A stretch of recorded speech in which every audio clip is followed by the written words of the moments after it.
trabalho é apresentado disciplina de visão computacional, análise de áreas costeiras com imagens de drones, segmentação e classificação. A problemática atacada foi a ocupação humana junto a áreas de apps em áreas costeiras. Nesse caso, foi a área de Restinga e a ocupação humana de turistas, visitantes e usuários da praia junto a elas, né? O levantamento e o acompanhamento dessas áreas é geralmente feito a partir de imagens de drone. Eles facilitam a cobertura e o levantamento de áreas extensas com bastante facilidade. O produto final desse levantamento é uma ortofoto, que é uma imagem em alta resolução formada a partir de um mosaico de várias imagens capturadas pelo drone.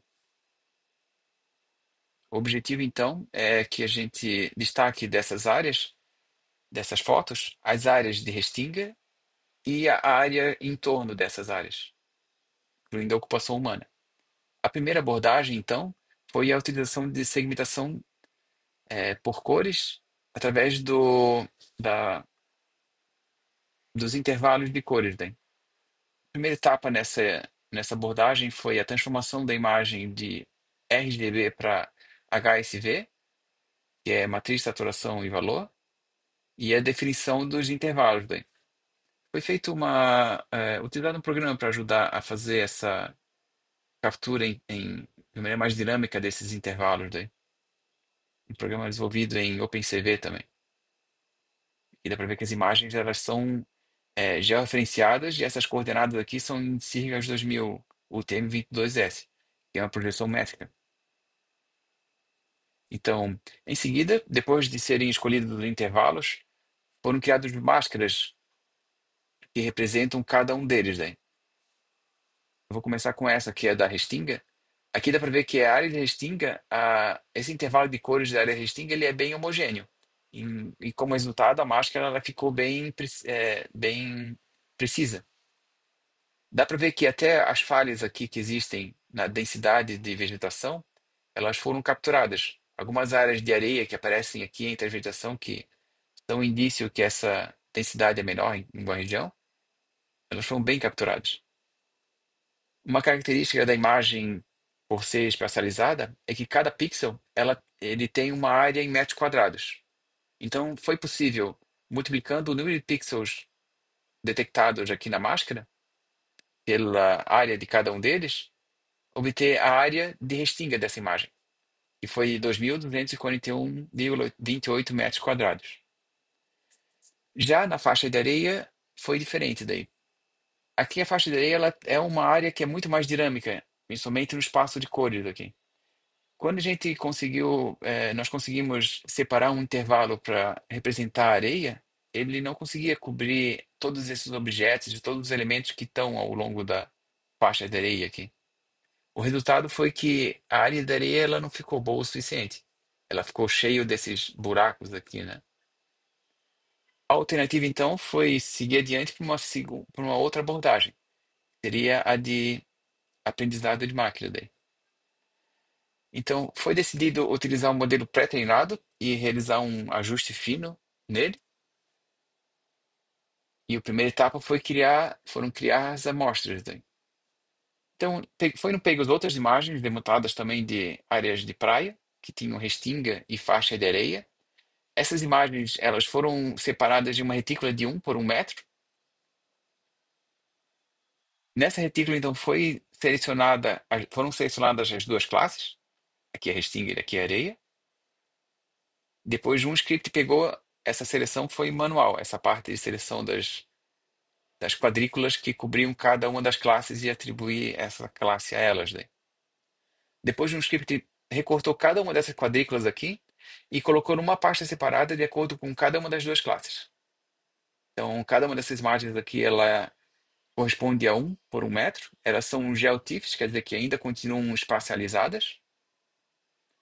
E elas têm uma resolução de 256 por 256 pixels. Próxima etapa, então, foi o ajuste fino do modelo, ResNet 18, utilizando aquelas duas amostras para criar um modelo que cobrisse melhor aquelas duas classes ali.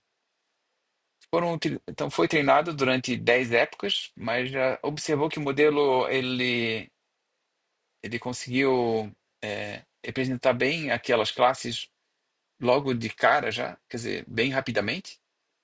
Isso, nós atribuímos isso a baixa dificuldade, talvez, que tenha no nosso problema e a alta representatividade que essas duas classes já devem existir dentro do modelo já. Aqui a gente mostra uma arista de confusão. A diagonal ela é bem forte, as diagonais, né? Quer dizer que é uma coisa positiva. E a próxima etapa agora foi a utilização desse modelo. Como ele foi treinado naquela estimativa, usando aquela grade de 1 por 1 metro, a utilização dele também foi feita da mesma maneira. Quer dizer que a imagem agora foi separada em uma quadrícula de 1 por 1 metro e foi feita a predição em cada uma dessas quadrículas para uma das duas classes, né?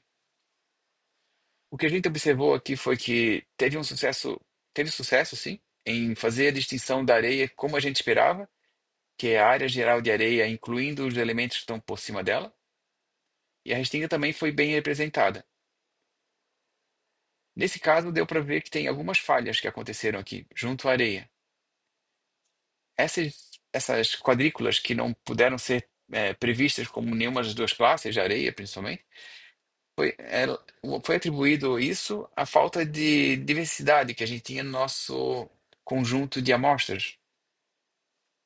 Como é muito dinâmica a faixa de areia, provavelmente esses casos aqui não estavam bem cobertos pelo nosso conjunto. Depois, então, uma outra abordagem ainda foi feita para conseguir uma qualidade diferente de dados, que seria a detecção de objetos, nesse caso, pessoas, né? Então, foi escolhido um outro modelo, nesse caso, o YOLO. Ele já vem pré-treinado com a classe pessoas, e o que a gente encontrou de obstáculo foi que ele não se dá bem com essas imagens de drone, elas têm resoluções altíssimas, são muito altas. Essa aqui que a gente está tratando no exemplo, ela é relativamente baixa, que tem 6.278 por 6.681 pixels. Mas ainda assim o modelo ele não conseguiu lidar com essa imagem, no nosso computador pelo menos, e a gente não acha vantajoso trabalhar sempre com essa imagem inteira de uma vez, porque essa, como a gente falou, ela ainda é uma resolução baixa, relacionada a imagens de autofotos, assim. Então, a estratégia que nós tomamos foi separar essa imagem em retículas também, mas nesse caso não métrica, uma retícula de 1.250 por 1.250 pixels, que o modelo consegue trabalhar bem. Essas imagens, elas já referenciadas, então a predição foi feita em cada uma dessas quadrículas de 1.250 por 1.250 e no resultado, que são as caixas delimitadoras, as coordenadas da imagem original foram passadas direto para essas coordenadas de cada caixa delimitadora. O resultado foi montado, esse mosaico foi montado com essas caixas que estão já referenciadas e ficou um resultado consistente já referenciado cobrindo toda a área de interesse daí. A vantagem dessa abordagem é que nós conseguiríamos daí, independente do tamanho da imagem original, a ortofoto, realizar o processamento com mais liberdade em relação a hardware que tem disponível e até o limite do modelo mesmo. Nesse modelo a gente encontrou também algumas dificuldades que ele teve. Dá para ver que tem algumas pessoas aqui que não foram corretamente detectadas. Nós atribuímos esse efeito a duas coisas que acontecem quando existem ortofotos. A primeira delas é que quando existe a montagem do mosaico, quando aquelas várias imagens de drones elas vão compor uma imagem só, às vezes acontecem pequenas distorções ao longo desses encontros entre imagens. Essas distorções nós atribuímos, né, que elas podem, com certeza, elas não devem fazer parte do modelo que o Iono dos amostras que o YOLO foi treinado.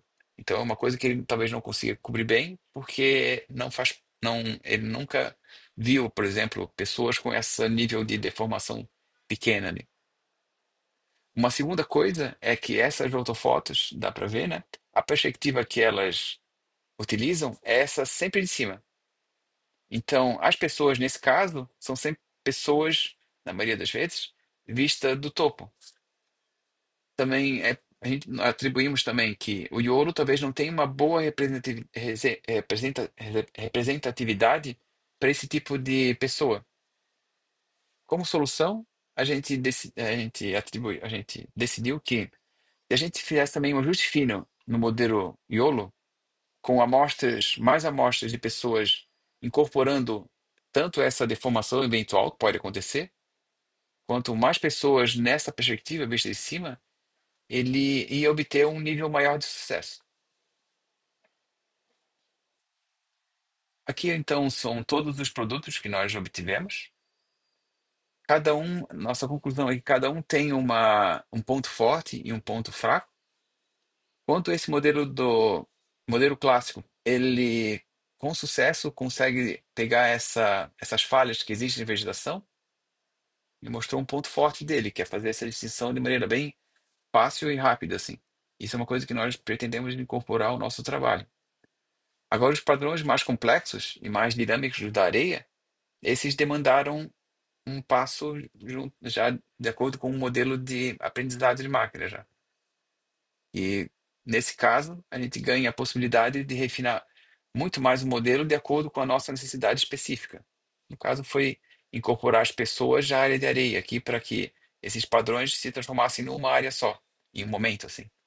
Já num segundo momento, quando a gente precisou detectar objetos, o outro modelo conseguiu também separar só o que a gente tinha interesse, aquela classe específica, mesmo existindo uma grande variação de ocupação, de tipos de imagem de pessoas que ele encontra numa mesma classe daí, né?